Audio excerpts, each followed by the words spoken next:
좋은 교회, 좋은 TV.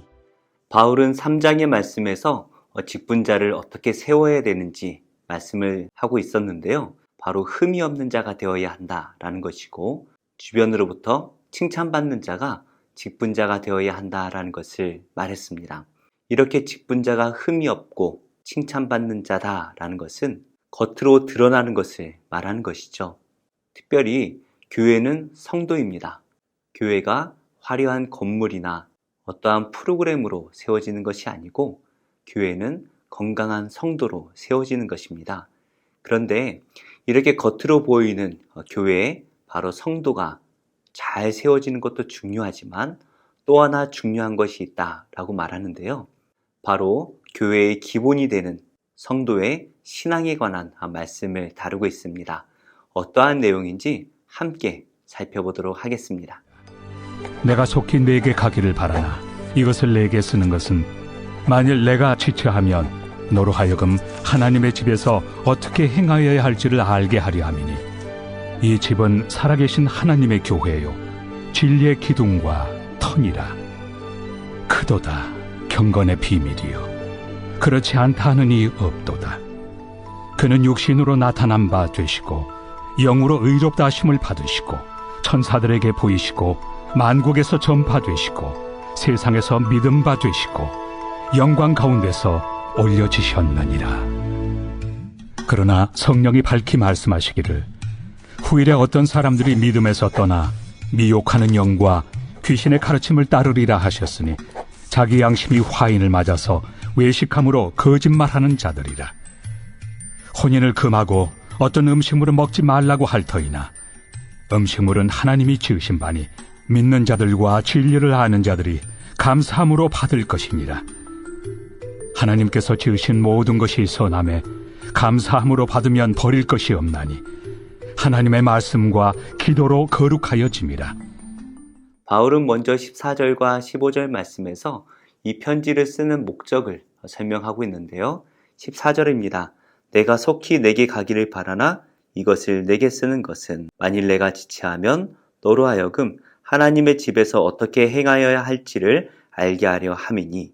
바울은 디모데에게 그리고 에베소 교회에 빨리 가고 싶은 마음이 있지만 상황이 지체할 수밖에 없는 상황이 올 수도 있기 때문에 먼저 편지로 쓰는 것이다 라고 말하고 있습니다.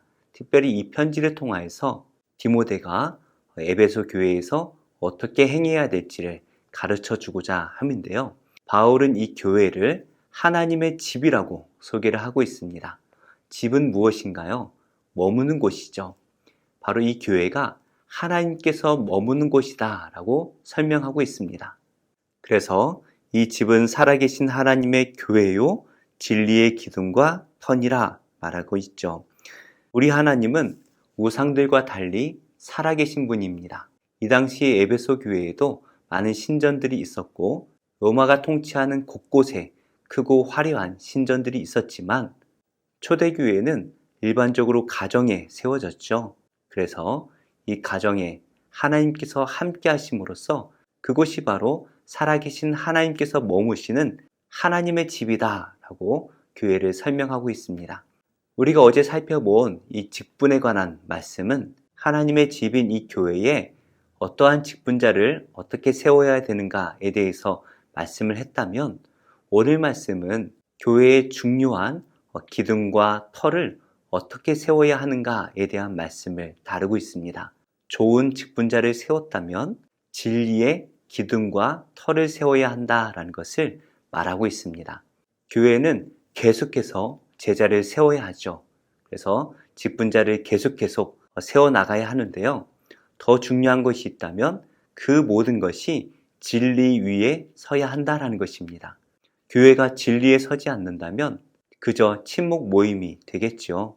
그렇기 때문에 교회는 계속해서 진리를 추구해야 합니다. 문제는 이 진리가 비밀 가운데 숨겨져 있다라는 것이죠. 그래서 아무나 알 수가 없게 되는데요. 16절입니다. 크도다 경건의 비밀이요 그렇지 않다 하느니 없도다. 바로 이 교회의 진리가 바로 서는 것이 중요하지만 이 교회의 진리는 비밀 가운데 숨겨져 있습니다. 그렇다면 우리가 이 비밀을 어떻게 알 수가 있습니까? 16절 말씀은 경건의 비밀이라고 말씀하고 있죠. 바로 이 비밀은 경건으로 알 수가 있습니다. 성도에게 있어서 경건 생활은 매우 중요하죠. 우리의 신앙을 세우는 일은 바로 말씀과 기도에 있는데요. 이렇게 말씀과 기도로 하는 경건의 훈련은 우리가 숨겨진 비밀을 알게끔 만듭니다. 다시 한번 보실까요? 그는, 바로 이 그라는 것은 예수 그리스도를 말하고 있죠. 그는 육신으로 나타난 바 되시고 바로 우리 예수님께서는 성육신 하셨죠. 우리의 몸과 다른 몸이 아니라 우리와 똑같은 몸을 입고 오셨습니다. 또한 그는 영으로 의롭다 하심을 받으셨습니다. 이 예수님께서는 거룩한 영을 가지고 계셨습니다. 우리는 태어나면서부터 죄를 가지고 태어났지만 예수님께서는 성령으로 나셨기에 그는 죄가 없으셨습니다. 또한 예수님께서는 나시면서 그리고 부활하시면서 천사들에게 보이셨습니다. 그리고 만국에서 전파되셨죠. 온 세상 만국에 이 예수님에 관한 복음이 전파되고 있습니다. 또한 세상에서 믿으신 바 되시죠. 바로 모든 성도들이 이 예수님을 우리의 그리스도로 메시아로 믿고 있습니다. 또한 예수님께서는 영광 가운데 올려지셨습니다. 지금 하나님의 우편에서 우리를 통치하고 계십니다. 이것이 바로 복음이고 우리가 믿는 바죠. 그런데 이것은 비밀에 감추어져 있습니다. 분명히 성경을 읽으면 누구나 이 내용을 알 수가 있지만 왜 비밀입니까? 이것이 아무에게나 믿어지지 않는다라는 것이에요. 이것을 글로 읽는다고 해서 예수님께서 성육신 하셨고 그가 죄가 없으시고 또 부활 승천하셔서 하나님 우편에 계시다라는 것, 이것은 글을 읽는다라고 해서 믿을 수가 없는 것입니다. 오직 말씀과 기도 생활을 통하여서 이 말씀이 믿어지는 것이죠. 혹시 예수님이 잘 믿어지지 않으십니까? 내가 과연 예수님이 하나님이시라는 사실을 믿고 있는가 의심이 되십니까? 그렇다면 하나만 점검해 보시면 돼요. 내가 말씀 생활과 기도 생활을 올바로 하고 있는가, 이것만 점검해 보시면 됩니다. 얼마나 많은 시간을 스스로 말씀을 읽는 데 투자하고 계십니까? 또 얼마나 많은 시간을 기도하는 데 투자하고 계십니까? 우리가 말씀을 많이 읽고 기도를 오래 한다고 예수님을 잘 믿는 큰 믿음을 갖는 것은 분명히 아니지만 반대로 말씀을 읽지 않고 기도하지 않고서는 예수님을 믿을 수가 없습니다. 바울이 이 말씀을 기록한 것은 영지주의라는 이단을 조심하라는 말씀인데요. 그 영지주의가 어떻습니까? 예수님의 육신으로 나타나신 바를 부인합니다. 그리고 예수님의 영만 인정을 하지요. 그래서 예수님이 우리와 똑같은 몸을 입으신 것이 아니라 영혼으로만 이 땅에 오셨다라고 주장하기도 하고, 예수님께서 십자가에 달리실 때에 육신은 이 땅에 놔두고 영혼만 십자가에 달리셨다라고 주장하기도 합니다. 그들이 경건 생활을 제대로 하지 않으니 이 숨겨진 비밀을 알 수가 없는 것이죠. 그래서 많은 예언자들이 이렇게 예언을 한 것 같아요. 1절 말씀인데요. 그러나 성령이 밝히 말씀하시기를 후일에 어떤 사람들이 믿음에서 떠나 미혹하는 영과 귀신의 가르침을 따르리라 하셨으니, 성령님께서 수많은 예언자들에게 이 말씀을 예언하게 하신 것 같습니다. 시간이 지날수록 많은 이단들이 이 땅에 나타날 것이라는 것이죠. 왜 이단들이 나타납니까? 왜 그 이단들의 미혹이 됩니까? 경건생활, 바로 말씀과 기도를 제대로 하지 않기 때문입니다. 우리는 말씀을 통해 하나님을 알아가고 또 기도를 통해서 그 하나님을 믿을 수 있게 되는 것이죠. 그러나 이단들은 그렇지 않습니다. 2절 말씀 보실까요? 자기 양심이 화인을 맞아서 외식함으로 거짓말하는 자들이라. 양심에 화인을 맞았습니다. 불도장이라는 뜻인데요. 노예들이 도망가다 잡히면 불도장을 이마나 가슴에 지지게 되지요. 양심에 이 불도장을 맞아서 무감각해졌다고 합니다. 우리말로 양심이 없는 사람이 되었다라는 것이죠. 이 이단들은 양심이 없어서 외식함으로써 거짓말하는 자들입니다. 외식하다라는 것은 경건의 반대입니다. 겉으로만 자기 자신이 거룩한 척하는 것이죠. 우리는 혼자서 골방에 들어가서 하나님의 말씀을 묵상하고 하나님과 1대1로 기도를 해야 합니다. 그런데 이 양심의 화인을 맞은 사람들은 겉으로만 경건한 척을 하는 것이죠. 그들이 어떻게 행동합니까? 혼인을 금합니다. 어떤 음식물은 먹지 말라고 말합니다. 이 당시 영지주의자들은 금욕주의를 말을 했는데요. 영적인 것은 거룩한 것이고 육적인 것은 죄악된 것이기 때문에 영적인 것을 많이 하고 육적인 것을 금해야 된다라고 주장하는 그러한 영지주의자들도 있었습니다. 그래서 결혼하는 것을 금하고 부정한 음식들을 먹지 말도록 하고 금식을 강조하는 이러한 이단들이 초대교회에 많이 있었죠. 마치 겉으로 드러나는 경건 생활을 많이 하는 것이 진짜 경건인 것처럼 거짓말을 하는 것입니다. 그러나 진짜 경건은 어떻습니까? 하나님과 1대1의 관계를 잘하는 것이죠. 말씀과 기도에 집중하게 되면 그 사람은 변화되어서 겉으로 드러나는 선행을 할 수밖에 없는 것입니다. 그래서 바울은 말합니다. 음식물은 하나님이 지으신 바니 믿는 자들과 진리를 아는 자들이 감사함으로 받을 것이니라. 하나님께서 만드신 모든 것들은 다 선합니다. 그래서 하나님께서 이 세상을 창조하시고 보시기에 심히 좋았다라고 말씀하셨지요. 문제는 우리의 죄성입니다. 우리 안에 죄가 있으면 아무리 선한 것이 들어와도 악한 것으로 변하게 되죠. 그러나 5절의 말씀과 같이 늘 말씀과 기도로 거룩해진 이 성도 안에 어떠한 것이 들어와도 그 모든 것은 다 거룩하고 선한 것으로 바뀌게 되는 것입니다. 결혼을 하느냐 안 하느냐 이것이 중요하지 않죠. 무엇을 먹느냐 그것도 그렇게 중요하지 않습니다. 거룩한 성도가 하는 모든 것은 다 하나님의 뜻대로 행하는 것이기 때문이죠. 말씀의 결론을 맺겠습니다. 어제 말씀에서 바울은 교회의 좋은 직분자, 특별히 흠이 없고 좋은 칭찬을 받는 그러한 지도자를 잘 세워라 말하였습니다. 우리 모두가 교회에 세워지는 지도자, 특별히 집사가 되어야 되지요. 그러나 교회는 성도만으로 이루어지지 않습니다. 좋은 성도도 필요하지만 진리 위에 성도가 바로 서야 합니다. 열심히 충성되이 봉사는 하지만 하나님을 제대로 알지 못한다면 좋은 봉사자라, 좋은 교회라 할 수가 없겠지요. 좋은 교회는 믿음에 든든히 선 교회입니다. 바로 말씀과 기도의 이 경건 생활을 잘하는 교회만이 좋은 교회라 할 수가 있겠죠. 오늘 우리가 우리의 경건 생활을 좀 뒤돌아보는 그러한 시간을 가졌으면 좋겠습니다. 성도라면 마땅히 말씀과 기도 생활을 해야 합니다. 이것은 아무리 강조해도 부족함이 없고 이것을 부인할 수 있는 사람은 아무도 없습니다.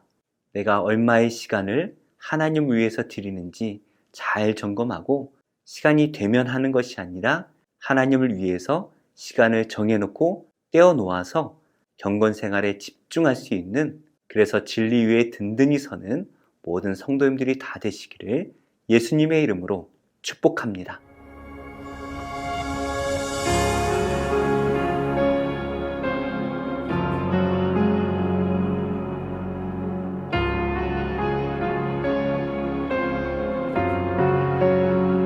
깊은 절망에 수렁 가운데 주님께 닿을 수 없던 우리 어두운 밤 중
좋은 교회, 좋은 TV.